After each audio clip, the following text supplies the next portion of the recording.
സ്വകാര്യം കേൾക്കുന്നൊരു സുഹൃത്ത് കഴിഞ്ഞ ദിവസം കാണാൻ വന്നായിരുന്നു. സൗദി അറേബ്യയിലാണ്. പൗതിക്ക് നാട്ടിൽ വന്നപ്പോഴാണ് കണ്ടത്.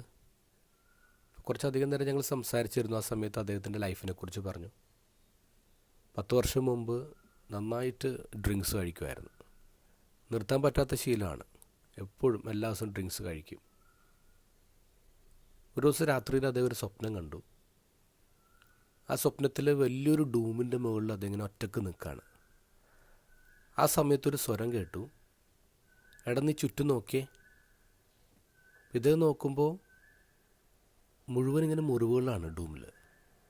എന്നിട്ട് ആ സ്വരം ഇങ്ങനെ പറഞ്ഞു, എടാ ശത്രുക്കൾ നിന്നെ വെട്ടിയതാ, പക്ഷെ കൊണ്ടത് എനിക്കാ. പിറ്റേ ദിവസം രാവിലെ ആ സ്വപ്നത്തെക്കുറിച്ച് ഭാര്യയോട് ഇദ്ദേഹം പറഞ്ഞു. അപ്പോൾ ഭാര്യ പറഞ്ഞു, ഇനി ഇതിനേക്കാളും കൂടുതൽ വലിയ കൺഫർമേഷൻ എന്താ വേണ്ടേ? ഇനിയും നിർത്തിയില്ലെങ്കിൽ ദൈവം പോലും ഫെഡപ്പ് ആവും. അന്ന് നിർത്തിയതാണ് ഡ്രിങ്ക്സ് കഴിക്കൽ, സഡൻ ബ്രേക്ക്. പിന്നെ ഇന്ന് വരെ തൊട്ടിട്ടില്ല.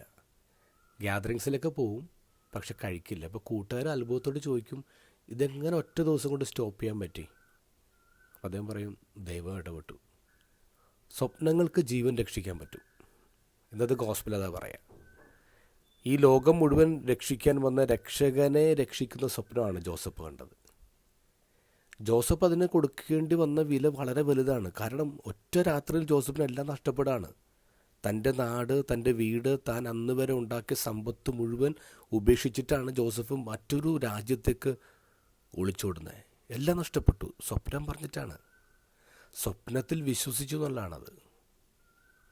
നമ്മളൊക്കെ സ്വപ്നങ്ങൾ കാണുന്ന ആൾക്കാരാണ്. പക്ഷേ അതിൽ ദൈവത്തിൻ്റെ സ്വരം നമുക്ക് വേർതിരിച്ചറിയാൻ പറ്റുന്നില്ല. അല്ലെങ്കിൽ ദൈവം ആവശ്യപ്പെടുന്ന സാക്രിഫൈസ് എടുക്കാനുള്ള ധൈര്യം നമുക്കില്ല. സ്വപ്നങ്ങളിൽ വിശ്വസിക്കുക. സ്വപ്നങ്ങൾക്ക് ജീവൻ രക്ഷിക്കാൻ പറ്റും.